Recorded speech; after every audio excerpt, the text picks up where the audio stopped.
له افغانستان سره د نړیوالې روغتیايي ټولنې ستره مرسته کابل ته راورسېده. د نوموړې ټولنې تازه مرسته له افغانانو سره په کومه برخه کې شوې او بلخوا په کندهار کې د اسلامي امارت واکمنۍ یوه تازه مهمه پریکړه کړې. دغه نوې پریکړه د څه په اړه شوې؟ د کندهار اوسیدونکو یې پر وړاندې ولې غبرګون ښودلی؟ دا اقدام د عامو خلکو لپاره څه ډول ګټه او زیان لري؟ بشپړ جزئیات په ویډیو کې تر پایه کتلی شئ. درنو لیدونکو ښه راغلاست.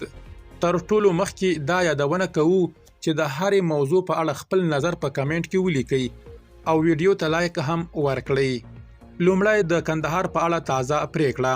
د کندهار د یو ګډ کمیسیون د پریکړې له مخې په دغه ولایت کې له جواز لرونکو پیټرول پمپونو څخه پرته په هټیو او ګرځنده بڼه د تیلو پر پلور بندیز لګول شوی دی. د والي په مشرۍ یو ګډ کمیسیون د کندهار د تیلو او غازو دولتي شرکت، د کندهار ښاروالي، محکمې، کور او ښار جوړولو ریاست، سټنډر او نور ملي ادارې او کندهار مستوفیت ته دنده سپارلې چې په کندهار کې له جواز لرونکو پیټرول پمپونو څخه پرته تیل پر ګرځنده بڼه یا هټیو بند کړي. د دغه کمیسیون لخوا هټیو، پیټرول پمپونو په ګرځند ډول تیل پلورونکو او پرچون پلورونکو ته یوه اونۍ وخت ورکړی چې تیل پلورل بند کړي او د سرغړونې په ترڅ کې به محکمې ته ور وپېژندل شي او یاده پرېکړه یې په هټیو کې د اورلګېدنې د پیښو د ډیروالي له امله کړې ده.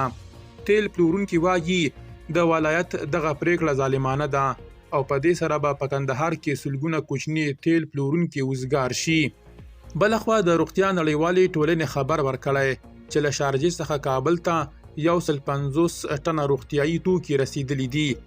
دغه توکي وړمه ورځ او پرون په 2 چارټر الوتکو کې لیږدول شوي دي. په یادو بیړنیو روغتیايي توکو کې د حاد اسهال، شری، سینه بغل او نورو ناروغیو درملیز کیټونه او درمل ګډ دي. د افغانستان لپاره د نوموړې ټولنې استازی وایي افغانستان په بیړني ډول روغتیايي توکو ته اړتیا لري او دا توکي او درمل له ټولنو سره د هغو روغتیايي پاملرنو په ترلاسولو کې یو لوی ګام دی چې دوی جوګه دي.